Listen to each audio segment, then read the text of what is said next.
Hey everybody, welcome back to Laffy Crafty. Today I have a beautiful tutorial for you guys on how I made this window out of Dollar Tree products for my living room.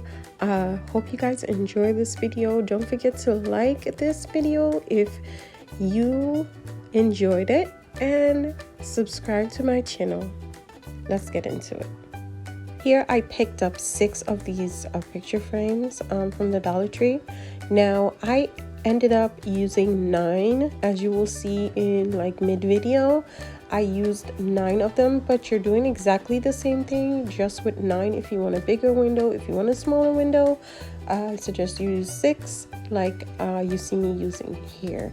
Now I just cleaned those off, took the backs off, as you can see with my little cutter tool there. I just pulled the backs out and removed the glass and put them aside safely. I grabbed my E6000 glue and I just applied little amounts, and I also applied some hot glue to give me an instant stick. A little tip that no one ever mentions when you're using hot glue and E6000 together, I learned this by trial basis, is if you let the hot glue touch the E6000, it will lose its tackiness and it will not stick instantly. It'll just go to this weird goopy texture. So make sure when you put your E6000 down, you don't let the hot glue touch it. You just put dots of hot glue around it or next to it, not exactly onto it.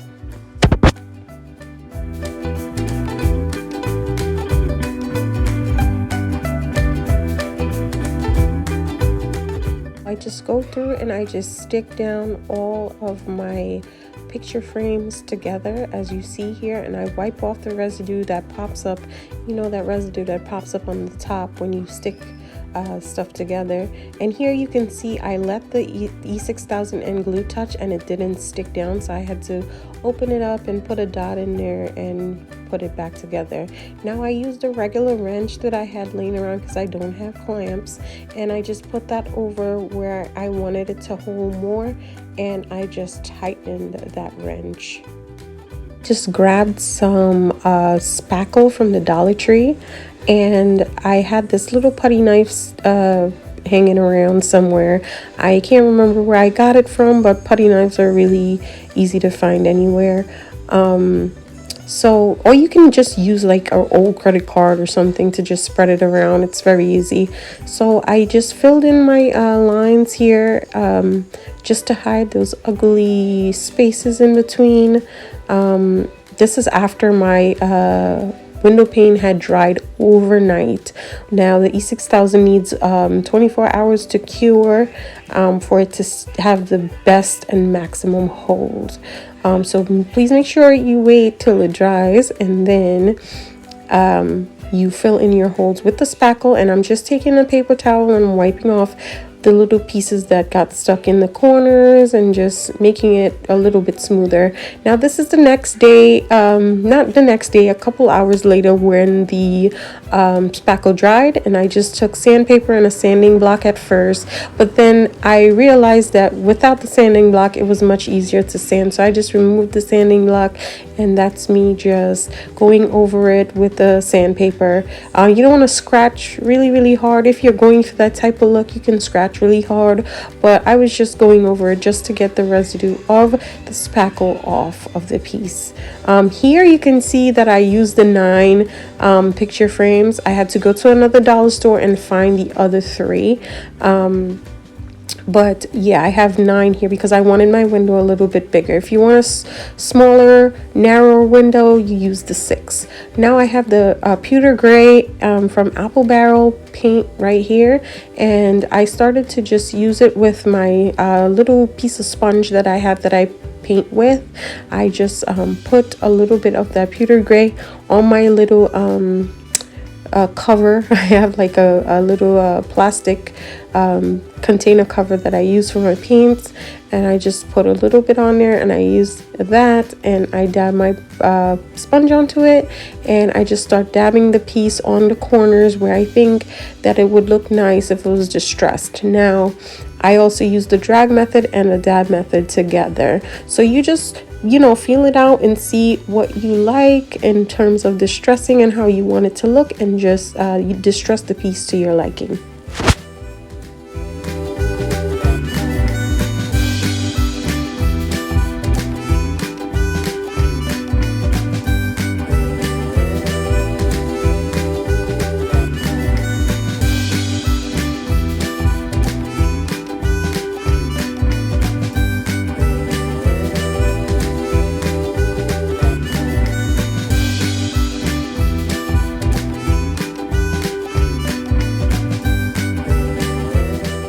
I don't know for you, but for me, sometimes distressing can be a little daunting, because you're like, oh, well, I don't want to, you think to yourself, I don't want to, mess it up and make it look crazy or whatever. But I just try to imagine something that hit stuff on its way, on its lifespan, and, may have gotten like some paint, like weathered, it being outside in the weather or something, and I just envision that, and that's how I do my distressing. Now here I flipped the piece over, and I took those glass panes that we took out of it before, and I just took a little Windex and I sprayed it, cleaned those, and I put drops of glue on each four corners of the frames there, as you see, and I just laid my glass into it. So it's pretty easy. You just dab some glue there and put your window panes back in there, or just set them all in. And I picked that up, and you want to be careful when you're picking that up, be very gentle with it. So I also have this family sign just hanging around from the Dollar Tree. You guys know, if you've been to the Dollar Tree, that you could find these like 4 in a pack or something. So I just took that, and I took some white apple barrel paint, and I painted the family sign because I wanted it white. Now that wreath you see in the background that we're going to be using for this piece to decorate it, I have a separate video on how I made that wreath, and I also have a separate video on how I made the bow for the wreath. So you guys want to check that out, I will leave the link in the description. If you are enjoying my video and you want to see more from me, please don't forget to subscribe to my channel and like my videos. It helps me out so much.